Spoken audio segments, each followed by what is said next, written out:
अब हम शीतली प्राणायाम करेंगे। शीतली प्राणायाम के लिए भी किसी भी ध्यानात्मक आसन में चले आए, दोनों हाथों को ज्ञान मुद्रा में रखें अपने घुटनों के ऊपर। अब शीतली प्राणायाम करने के लिए हमारी जो जुबान है, जो टांग है, उसको हम एक गोलाकार में ले आएंगे। जो दोनों साइड है टांग के, जो दोनों एंड है, उनको गोल करेंगे ऐसे, और थोड़ा सा बाहर लाएंगे। सबसे पहले बाहर लाएं। अगर बाहर लाके डिफिकल्ट हो तो अंदर से भी इसे रोल कर सकते हैं। अपर पैलेट में लगाएं, लगाकर जैसे कि जुबान को उल्टा करके अपर पैलेट में लगाएं, दांतों के ऊपर, दांतों के अंदर, और फिर इसके बाहर लाएं ऐसे।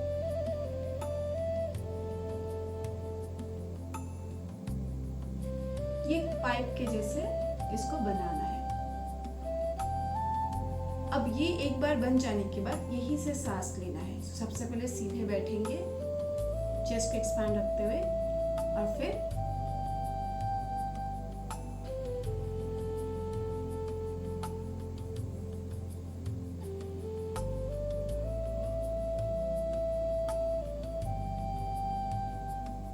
यानी कि पहले जुबान को ऐसे बाहर निकाला और फिर यहाँ से सांस लेना है अंदर। जुबान से ही सांस अंदर जाएगी और फिर यानी कि मुंह से ही सांस अंदर जाएगी, और फिर इसे योगिक ब्रीदिंग जो हमने ऑलरेडी अभ्यास किया है, योगिक ब्रीदिंग मैंने लिंक में भी डाला हुआ है, डिस्क्रिप्शन में भी। योगिक ब्रीदिंग मैंने जो हमने ऑलरेडी अभ्यास किया हुआ है योगिक ब्रीदिंग का, जो मैंने ऑलरेडी डिस्क्रिप्शन में लिंक भी डाला हुआ है, उसी को हम यहाँ पे इम्प्लीमेंट करेंगे। यानी कि हम जब मुंह से सांस लेंगे, सबसे पहले पेट को फुलाएंगे, चेस्ट को एक्सपांड करेंगे, और फिर हमारे शोल्डर्स को अप करेंगे। फिर हमने सांस पूरा भरने के बाद जुबान को अंदर लेना है और फिर धीरे से सांस को बाहर छोड़ देना है नाक से। दोबारा से करते हैं।